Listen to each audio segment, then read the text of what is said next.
नमस्कार दोस्तों, learning classes के इस YouTube चैनल पर आप सभी का एक बार फिर से स्वागत है।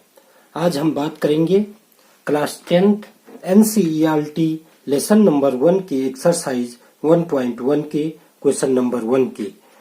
आप देख रहे होंगे कि निम्नलिखित संख्याओं का HCF ज्ञात करने के लिए यूक्लिड विभाजन एल्गोरिथम का प्रयोग कीजिए, जिसमें सबसे पहला क्वेश्चन है 135 और 225। हम इस चैप्टर को एक परीक्षा की दृष्टि से नहीं देखेंगे, क्योंकि परीक्षाओं में क्लास 10th में ये बिल्कुल भी नहीं आता है। इसको हम एक नॉलेज के तरीके से देखेंगे और इसमें मैं खाली प्रश्न नंबर 1 के ये तीनों भाग करवाऊंगा और दूसरा, तीसरा, चौथा, पांचवा सवाल फिर कभी दूसरे वीडियो में देखेंगे। इसके बाद इन तीनों भागों के बाद मैं सीधे 1.2 को मतलब कि 1.2 को करवाऊंगा। दोस्तों, जैसे कि आपने देखा होगा, इसका बेसिक इंट्रोडक्शन मैंने अपने 2 वीडियो में बता दिया है। जिसने वे वीडियो नहीं देखे हैं वो मेरे डिस्क्रिप्शन पे लिंक है, उस पे जाकर देख सकता है। अगर आपने वो बेसिक वीडियो नहीं देखे हैं तब तक आपके समझ में यह आ पाना बहुत मुश्किल होगा।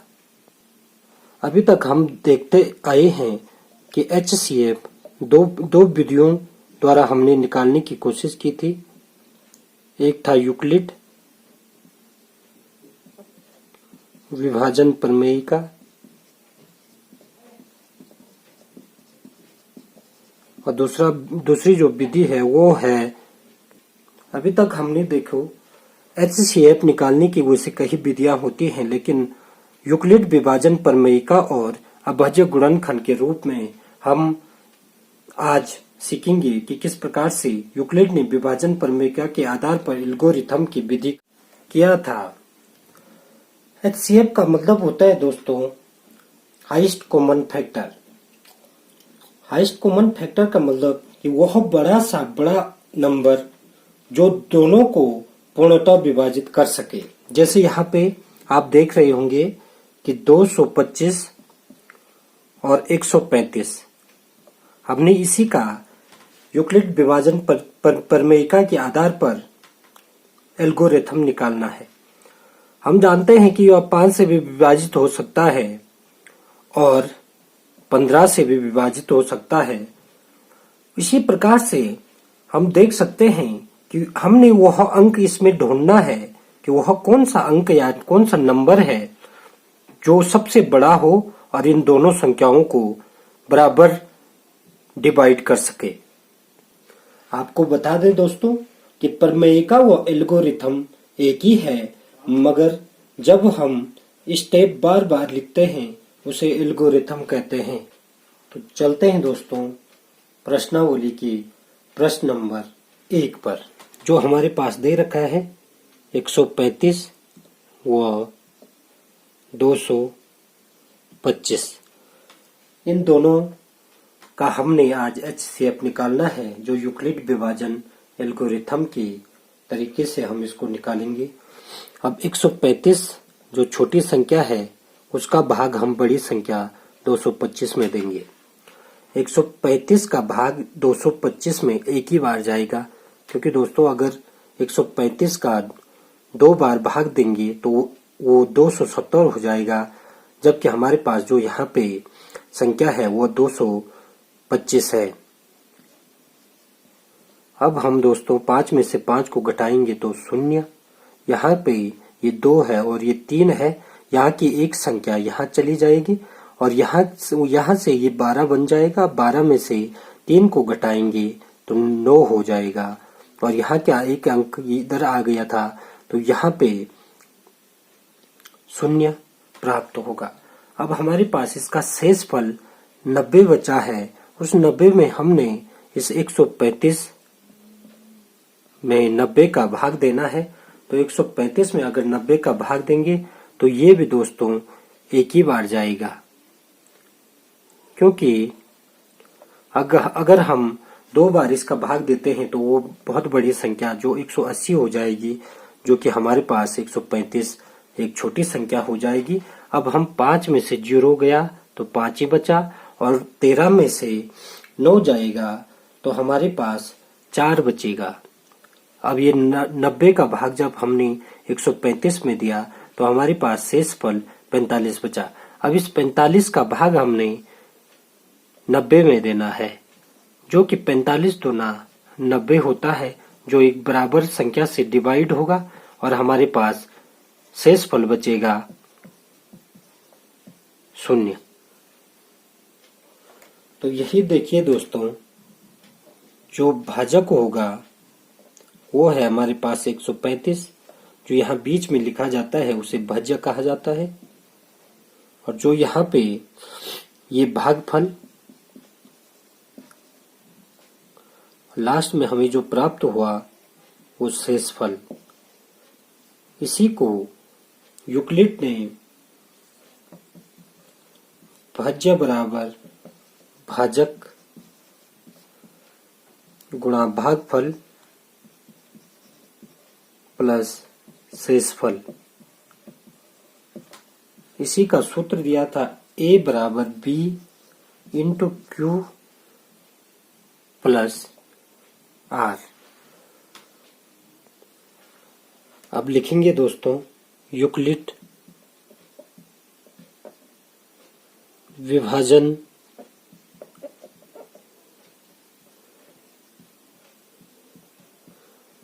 एल्गोरिथ्म से जो स्टेप 1 होगा वो होगा 225 बराबर 135 गुणा 1 प्लस 90। जो स्टेप 2 होगा वो हो जाएगा 135 बराबर 90 गुणा 1 प्लस 45। जो स्टेप 3 होगा वो हो जाएगा 90 बराबर 45 गुणा 2 प्लस 0। और यही हमें यूक्लिड ने बताया था कि जब तक हमारे पास शेषफल 0 ना आ जाए तो तब तक हमारा एल्गोरिथम सही नहीं होता है और तब तक हमारा सवाल सही नहीं होगा। अब यहाँ पे सवाल यह बनता है कि 135 व 225 का HCF है कितना। वो हम देखते हैं दोस्तों कि 135 और 225 में जो छोटी संख्या होती है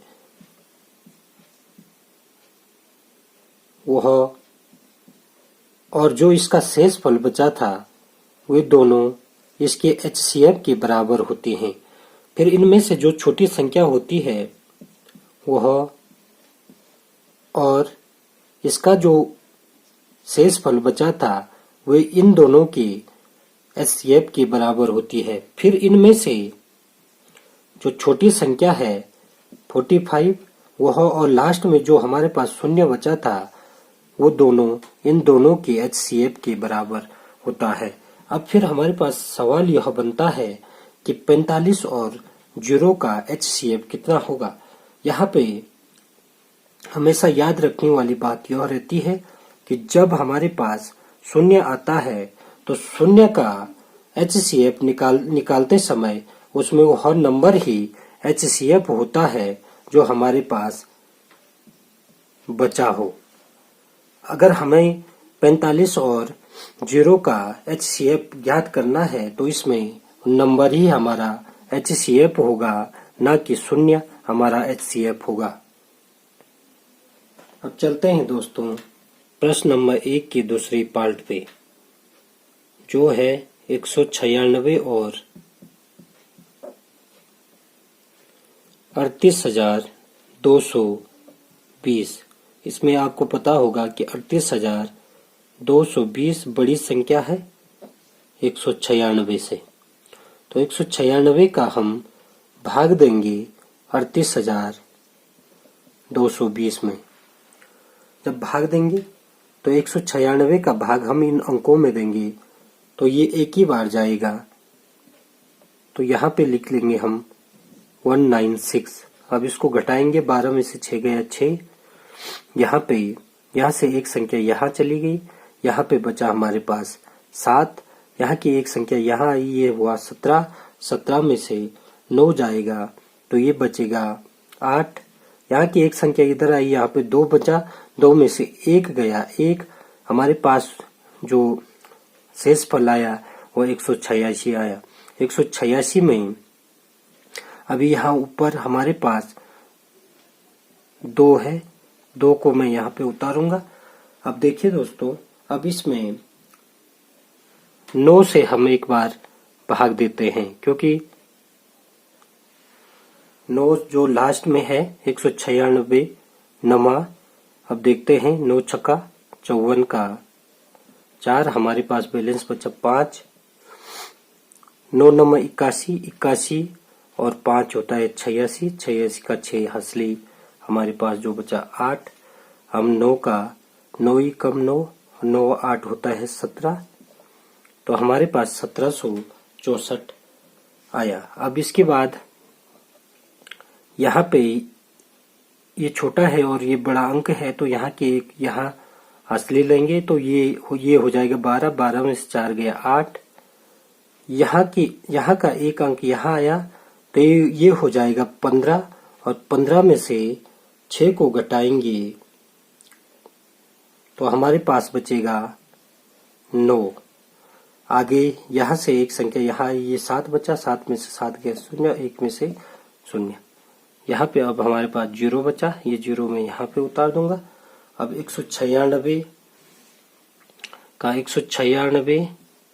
का गुणा अगर हम देखते हैं 5 बार करते हैं तो 5 छक्का 30 की 0 हंसली 3, 5 नम 45, 46, 47, 48, 48 का 8, हासली बचा 4, 5 एकम 5 और 4 9, तो ये बराबर जा रहा है 5 बार, तो 980। लास्ट में मेरे पास शेष बचा 0, ये 0 मेरे पास शेष फल बचेगा। अब इसको हम यूक्लिड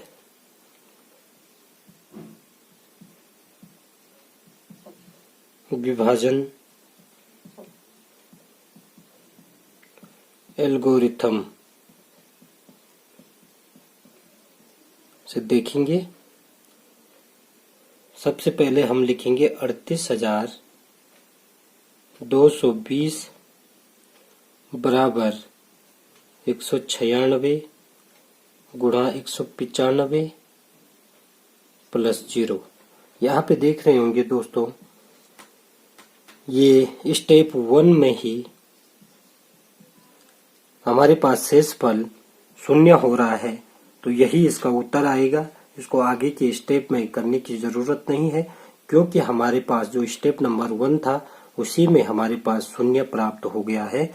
जो एल्गोरिथम कहता है, जो यूक्लिड का एल्गोरिथम विधि कहती है कि 100 जब हम किसी संख्या से भाग देते हैं किसी संख्या में, उसका शेषफल अगर 0 आ जाता है तो उससे आगे स्टेप करना जरूरी नहीं होता। अब क्वेश्चन नंबर 1 का तीसरा जो सवाल है वो है 867 और 225। तो 867 को हम यहाँ पे अंदर लिखेंगे और 225 का इसमें भाग दे देंगे। तो देखिए दोस्तों, अगर हम 255 है, क्वेश्चन नंबर फर्स्ट का जो तीसरा क्वेश्चन है उसको देखते हैं। ये है 867 और 255। इसमें बड़ी संख्या है 867 और छोटी संख्या है 255। 255 का जब हम इसमें भाग देंगे तो 2 दूना 4, 2 तिया 6, तो ये जाएगा 3 बार। 3 पंजे 15 का 5 हंसली 1, 3 पंजे 15 1, 16 का 6 हंसली 1, 3 दूना 6 1 7। हाँ जी, 7 में से अगर 5 को घटाते हैं तो 2 आएगा, 6 में से 6 जाएगा तो यहाँ पे 0 आएगा, 8 में से 7 जाएगा तो 1 आएगा। ये 225 है, ये 102 है। अब 102 में हम 255, अब हमारे पास देखिए प्रश्न नंबर 1 का जो तीसरा प्रश्न है उसको देखते हैं। वो है हमारे पास 867 और 255। बड़ी संख्या है 867। 867 में भाग दे देंगे 255 का। 255 का अगर इस 867 में भाग देंगे तो ये जाएगा लगभग 3 बार। 3 पंजे 15 का 5 हासिले 1, 3 पंजे 15 1, 16 का 6 हासिले 1, 3 दूना 6 और 1 7, ये हो जाएगा 765। 867 में से 765 को घटाना है तो 7 में से 5 गया 2, 6 में से 6 गया 0, यहाँ पे 8 में 7 गया 1। अब 102 हमारे पास छोटी संख्या है और 255 हमारे पास बड़ी संख्या है। जब हम इस 255 को अब क्या करेंगे, अंदर लिख लेंगे और यहाँ पे 102 का भाग देंगे 255 में। अगर 102 का भाग देते हैं तो ये लगभग 2 बार जाएगा। 102 दूना होता है 204। 5 में से 4 गया 1, 5 में से 0 गया 5, यहाँ पे 2 में से 2 गया 0। अब इस 51 का भाग देंगे हम 102 में, तो 51 दूना होता है कितना 102। तो यहाँ पे हमारे पास शेषफल कितना बचा, ये बचा हमारे पास 0। ठीक है, तो इसका HCF आप यूक्लिड विभाजन प्रमेयिका में हमने देखा था कि जब हमारे पास शून्य शेषफल बचे, जब हमारे पास क्या बचे, शून्य शेषफल बचे, तो उस समय जो हमारे पास यहाँ पे जो हमारा भाजक होता है, इसे भाजक कहा जाता है। जब जो हमारे पास भाजक होता है उसी को हम उस पूरी संख्या का HCF कहते हैं। ये याद रखना, जब हमारे पास कभी भी रिमाइंडर जब शून्य आता है तो उस समय जो हमारे पास भाजक होता है वही भाजक हमारा HCF कहलाता है। तो इसका जो ये 867 और 255 का HCF वाली जो सबसे बड़ी संख्या है वो होगी 51। अब इसको हम यूक्लिड विभाजन के रूप में, अब किस प्रकार से यूक्लिड एल्गोरिथम के रूप में लिखते हैं वो देखते हैं। हमारे पास है 867, 867 बराबर 255 गुणा 3 प्लस 102, स्टेप नंबर 1। ये स्टेप नंबर 1 है। देखो यहाँ पे 867 बराबर 255 गुणा 3 प्लस जो हमारे पास शेषफल बचा था इनका वो हमने यहाँ पे लिख लिया। स्टेप नंबर 2 बोलेगा कि 255 बराबर 102 गुणा 2 प्लस 51। ठीक है, अब इस वाले का जितना भी हमारे पास यहाँ पे शेषफल 51 बचा था तो ये 51 लिख लिया। अब स्टेप 3 है जो वो है 102 बराबर 51 गुणा 2 प्लस 0। तो यही हमने कहा था कि जब तक शून्य ना आ जाए, जब तक शून्य ना आ जाए तब तक हम उसको हल करते रहेंगे। जब हमारे पास शून्य आ जाएगा तो उसी संख्या का जो भाजक होगा, उसी का जो भाजक होगा वही हमारा क्या कहलाएगा, वो कहलाएगा हमारा HCF। तो आज के सेशन में इतना ही दोस्तों। अगर आपको मेरे वीडियो पसंद आ रहे हैं या पसंद आया तो मेरे वीडियो को लाइक करें, शेयर करें, मेरे चैनल पे जाके सब्सक्राइब करें। और तब तक के लिए बहुत बहुत धन्यवाद। मिलते हैं अगली वीडियो में।